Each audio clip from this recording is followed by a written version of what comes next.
Happy Friday, everyone. Kristen and Rich Reed here with Southern Realty Group, and here we are showing up on your news feed yet another Friday. But today we wanted to talk about what it means for the market to be a seller's market. There are two different things, buyer's market versus seller's market. And today we just really wanted to focus on what it means for it to be a seller's market and how it will benefit everyone, but just some key points to think about when you're thinking about listing your home and or buying a home in a seller's market. So you want to start with the first point? Absolutely, I can nail this point because it's super easy. Just gonna make it as basic as we can possibly make it here, right? A seller's market only means you got more people wanting to buy homes than you have homes available. That's it. It just means there's 15 more people to the two homes that are being sold. So what does that equate to? That means you're gonna have quicker sales. If you price your house right, or you let us price your house right, it's gonna sell as fast as you want it to. You can definitely hold out and try and go for a higher price. It's up to you. It's just kind of what your motivational factor is. Do you want to... Oh, we're gonna have to start over. The cat just attacked me.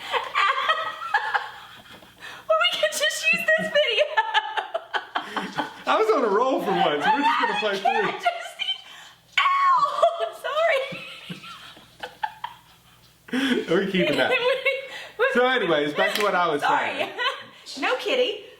Back to what I was saying. It's your motivation whether you want to list your house, sell your house, and get out of it quickly, or do you want to hold off and see if you can get multiple offers and get a higher and better offer. So it's just something to think about when you're looking at selling during a seller's market. What is it that your motivation lies in? Is it that you want to get out quickly, or do you want to hold off for the biggest and highest offers?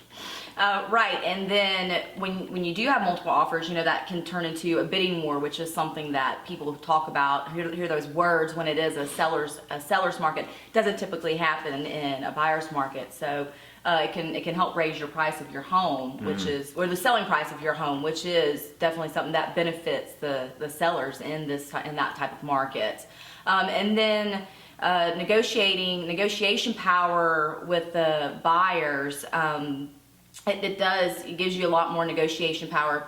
I just repeated myself, to be able to work together with your agents, work together with the buyer's agent to figure out what will make every party happy, because, you know, again, we've said this before, we'll say it again, we want everyone to be happy in the situation, the buyers and the sellers, but you do have a lot of negotiation power when you are the seller in a seller's market. Some things you can negotiate, you know, you're talking about your price of your home, closing costs, repairs made,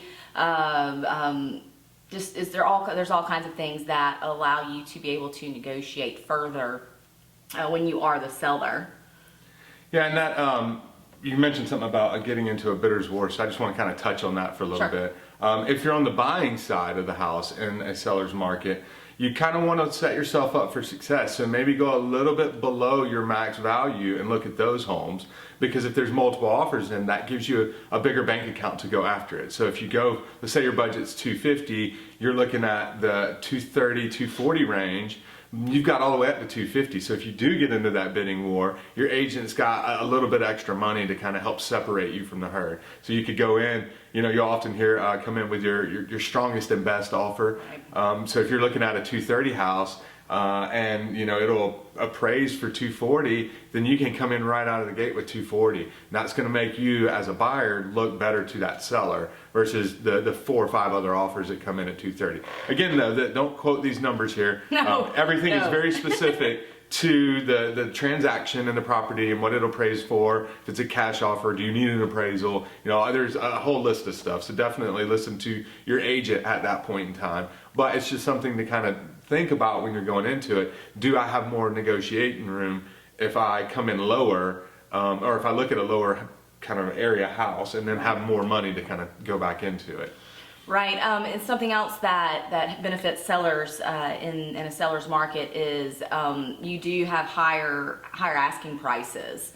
So you're able to list a little bit higher, and it gives you some more negotiation room, which we've already talked about, but you can list it higher. And then, because it's based on simple supply and demand in a seller's market, there's not enough houses to keep up with the supply, the amount of buyers that want to buy homes right now, especially in Barrow County right now for us, which we notice all the time with our buyer clients. It is slim pickings, is southern slang, slim pickings, trying to find homes to accommodate all the buyers that are out there. So that's something that to consider when you are listing your home right now, that you can list a little bit higher price and work with the buyers and the agents to help figure out that price. Absolutely. And then, you always have, our friends always run into this, well, my house is just not ready to sell. I need this, or I got to repair that, or I got to do this. Yeah, sure, you're going to probably end up having to do that. But in a seller's market, you're going to be able to push a house a lot faster that needs those repairs just because there's not enough supply for homes. Right. So if you're in a place and your AC's old, but it still works, don't let that be a holding back factor and saying, oh, well, I just don't want to put a new AC in.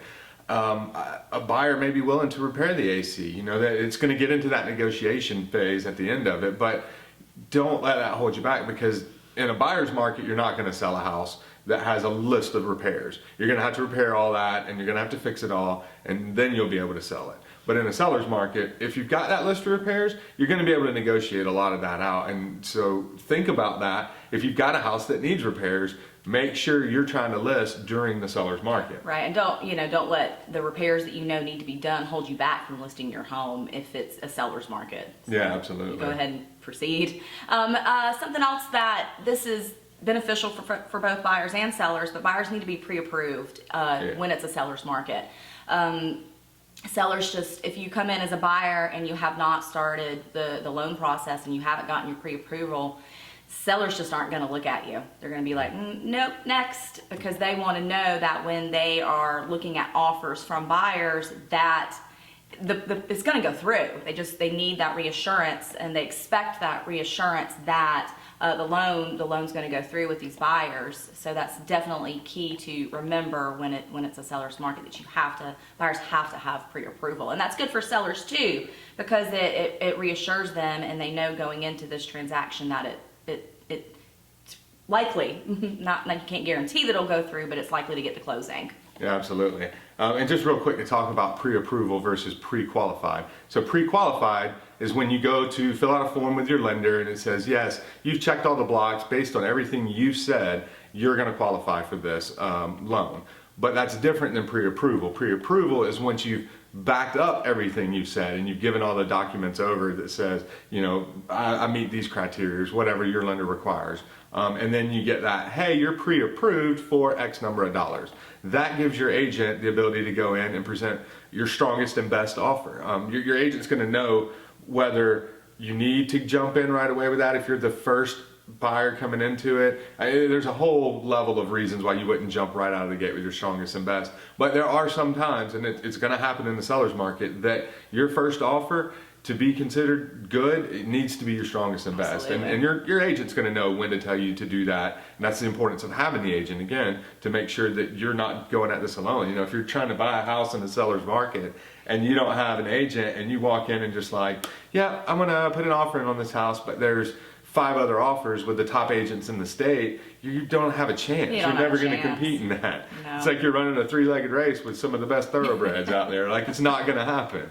No. And that's the value of the agent again. Absolutely. It comes down to having that person in your corner that's going to protect you. Right, and then having an agent, a buyer's agent in a seller's market, helps prepare you for bidding war, which we spoke a little bit about earlier. But when it's a seller's market, it's likely that one home could have 5+ offers on it in the same day. It's just the reality of the situation in that type market. So when you get into a bidding war, you need to have an agent, first of all, but to be able to help you and walk you through the process and know what to offer, and not just the price, but the different things that you're asking for. If you want the seller to help with closing costs, home warranties, things like that buyers really need to be aware of in a seller's market when they're going into a bidding war. And I think this is probably the number one tip that we can give you today is learn from your mistakes. Like, don't get frustrated if you put an offer in a seller's market and it doesn't get accepted. Don't take that personally. just learn from it. Sit down with your agent, figure out why they didn't accept your offer. And maybe it's just as simple as they want you to counter back with something, and you technically did win it, but you just need to tweak it and fix it a little bit. That's good. But if you just completely lost the offer altogether, talk to your agent, find out what it is. Likely it's that you didn't listen to your agent and offer the price that the agent told you to offer. But, you know, it could go the other way. It could be that your agent didn't put the offer in the best way. So it's a good time to sit down and talk with your agent and come up with a new strategy so that when you go bid on your next house and put an offer in, the seller is quick to take it. Absolutely, absolutely. Well, that was fun. Just some things that we wanted to relay to everyone about what a seller's market is. That was fun. Don't worry, no kitties were harmed in the making in this video. Only Kristen was. Happy Friday, y'all. Y'all take care. Everybody have a great weekend. Those that live in Georgia, it's going to be gorgeous out this weekend. We're finally, I think today's the last day of our 100-degree weather. Yeah, I think it's like the 75th day of July now, something like that. It's ridiculous. But we hope you guys have a great weekend. Thanks for watching. Bye. Bye.